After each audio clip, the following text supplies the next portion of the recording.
8/2024 ಸ್ವಾತಂತ್ರ್ಯ ಉದ್ಯಾನವನದಲ್ಲಿ ಪ್ರತಿಭಟನೆ ಮಾಡ್ತಾರೆ. ಕಾರಣ ಇಷ್ಟೇ,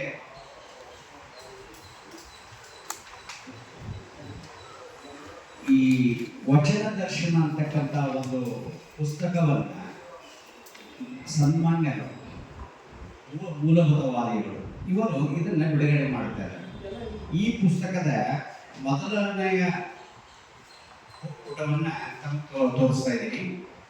ಇದರಲ್ಲಿ ಬಸವಣ್ಣವರನ್ನ ಅವಹೇಳನಕಾರಿಯಾಗಿ ಮುದ್ರಿಸಿ ಬಸವಣ್ಣವರು ಎಲ್ಲ ಮೂಲವಾದ ಜಾತಿ ಮತ ಎಲ್ಲವೂ ತಿರಸ್ಕಾರ ಮಾಡಿ, ಅದರಲ್ಲೂ ಬ್ರಾಹ್ಮಣ ಸಮಾಜದಲ್ಲಿ ಹುಟ್ಟಿ ಎಲ್ಲ ತಿರಸ್ಕರಿಸಿ ಲಿಂಗ ಧರ್ಮವನ್ನು ಮಾಡಿದರು ಮತ್ತು ಇದರಲ್ಲಿ ಅದೇ ರೀತಿ ತೋರಿಸ್ತಾ ಇದ್ದಾರೆ.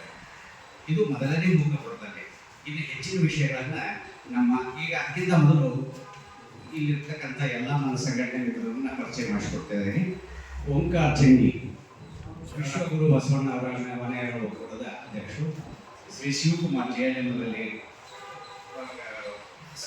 ಸಂಚಾಲಕರು, ಶ್ರೀನಿವಾಸ ಭದ್ರಳ್ಳವರು ಕನ್ನಡಿಗರ ವೇದಿಕೆಯ ರಾಜ್ಯಾಧ್ಯಕ್ಷರು, ಆಮೇಲೆ ಶಂಕರ್ ಬೇವರು ಜಾಗತಿಕ ಲಿಂಗಾಯತ ಮಹಾಸಭೆಯ ಪ್ರಧಾನ ಪ್ರಕಾಶ್ ಅವರು ನಮ್ಮ ಸಾಫ್ಟ್ವೇರ್ ಇದರಲ್ಲಿ ಜಾಗತಿಕ ಇದರಲ್ಲಿ ಮಾಡ್ತಿದ್ದಾರೆ. ನಾನು ಸಂಜೀವ್ ಎಸ್ ಕಡ್ಗರ್, ನಾನು ಜಾಗತಿಕ ಲಿಂಗಾಯತ ಮಹಾಸಭೆಯಲ್ಲಿ ಉಪಾಧ್ಯಕ್ಷನಾಗಿದ್ದೀನಿ. ಈಗ ಮುಂದಿನ ವಿಷಯನ ನಮ್ಮ ಭದ್ರಣ್ಣ. ಓಂ ಶ್ರೀ ಗುರುಬಸವಲಿಂಗಾಯ ನಮಃ. ಎಲ್ಲ ನನ್ನ ಮಾಧ್ಯಮ ಮಿತ್ರರಿಗೆ ನನ್ನ ಅನಂತ ಶರಣಾರ್ಥಿಗಳು. ನಾಳೆ 20ನೇ ತಾರೀಕು ಬೆಂಗಳೂರಲ್ಲಿ ಪ್ರಜ್ಞಾವಾಹ ಎಂಬ ಸಂಸ್ಥೆಯಿಂದ ವಚನ ದರ್ಶನ ಪುಸ್ತಕ ಬಿಡುಗಡೆ ಆಗ್ತಾ ಇದೆ. ಈ ವಿಷಯದ ಬಗ್ಗೆ ಎಲ್ಲ ಗೊತ್ತಿರ್ಬೋದು.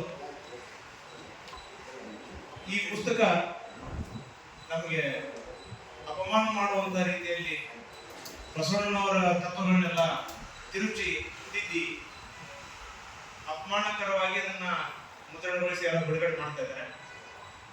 ಈ ಪುಸ್ತಕದ ವಿರುದ್ಧ ನಮ್ಮ ಪ್ರತಿಭಟನೆ ಇದೆ. ನಮಗಿದು ಅಪಮಾನ ಸಹಿಸ್ಲಿಕ್ಕೆ ಆಗ್ತಾ ಇಲ್ಲ. ಯಾಕಂದ್ರೆ ಆ ರೀತಿ ಅದನ್ನು ಬರೆದಿದ್ದಾರೆ, ಆ ರೀತಿ ತಿರುಚಿದ್ದಾರೆ. ಇಲ್ಲೇನಂತಂದ್ರೆ ಮುಖ್ಯವಾಗಿ ಅದ್ರ ಮುಖಪುಟವನ್ನು ಇಲ್ಲಿ ನೋಡ್ಬೋದು ಅವೆಲ್ಲ. ಮತ್ತೆ ಅದರೊಳಗೆ ಇರತಕ್ಕಂಥ ಮುನ್ನುಡಿ 15 ಪುಟಗಳನ್ನು ಕೊಟ್ಟಿದ್ದಾರೆ. ಸಂಪಾದಕರ ಪರಿಚಯ ಇಷ್ಟರಲ್ಲೇ ಗೊತ್ತಾಗುತ್ತೆ. ಇದು ಮುಂದಿನ ವಿಷಯಗಳನ್ನು ಕೂಡ ನೋಡಿದ್ರೆ ತುಂಬಾ ಸೂಕ್ಷ್ಮವಾಗಿ ಚೆನ್ನಾಗಿ ಇದನ್ನ ತಿದ್ಕೊಂಡು ಹೋಗಿದ್ದಾರೆ. ಮೊಟ್ಟ ಮೊದಲನೇದಾಗಿ ಹೇಳ್ಬೇಕಂತಂದ್ರೆ ಈ ಪುಸ್ತಕದ ಹಿಂದೆ ಏನಿದೆ ಅನ್ನೋದು ಮುಖ್ಯ ಆಗುತ್ತೆ. ಇದ್ರ ಮೇಲೆ ಏನಿದೆ, ಇದ್ರ ಒಳಗಡೆ ಏನಿದೆ ಅನ್ನೋದಕ್ಕಿಂತ ಇದ್ರ ಹಿಂದೆ ಏನಿದೆ, ಇದ್ರ ಹಿಂದೆ ಇರ್ತಕ್ಕಂಥ ಮನಸ್ಥಿತಿಗಳು ಹೇಗಿದ್ದಾವೆ, ಈ ಮನೋವಾದಿಗಳ ಕುತಂತ್ರ ಹೇಗೆ ಮಾಡಿದ್ದಾರೆ, ಷಡ್ಯಂತ್ರ ಯಾವ ರೀತಿ ಮಾಡ್ಕೊಂಡಿದ್ದಾರೆ ಅನ್ನೋದು ಮುಖ್ಯ ಆಗುತ್ತೆ ನಮಗೆ. ಇಲ್ಲಿ ನೋಡಿ, ವಚನಗಳು ಶಾಸ್ತ್ರಗಳಲ್ಲ.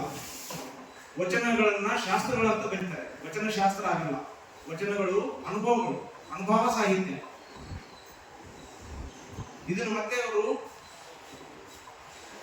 ಒಂದು ಇದನ್ನ ತಮ್ಮ ಜಾತಿಗೆ ಹೋಲಿಸ್ಕೊತಾರೆ. ಇದರಲ್ಲಿ ಮತ್ತೆ ಯಾವ ರೀತಿ ಬರ್ಕೊಂಡು ಹೋಗಿದ್ದಾರೆ ಅಂತಂದ್ರೆ, ಸ್ವತಂತ್ರ ಚಳುವಳಿ ಇದರಲ್ಲಿ ಇಲ್ಲವೇ ಇಲ್ಲ. ಬಸವಣ್ಣವರು ಲಿಂಗಾಯತ ಧರ್ಮ ಸ್ವತಂತ್ರ ಧರ್ಮ ಅಂತ ಹೇಳುವ ರೀತಿಯಲ್ಲಿ ಯಾವುದೂ ಇಲ್ಲವೇ ಇಲ್ಲ ಅಂತ ಕರ್ಕೊಂಡು ಹೋಗ್ತಾರೆ. ಅದು ಓದಿದ್ರೆ ಸೂಕ್ಷ್ಮವಾಗಿ ಅದರಲ್ಲಿ ಅರ್ಥ ಆಗುತ್ತೆ. ಇದು ನಮಗೆ ತುಂಬಾ ನೋವಾಗುತ್ತೆ.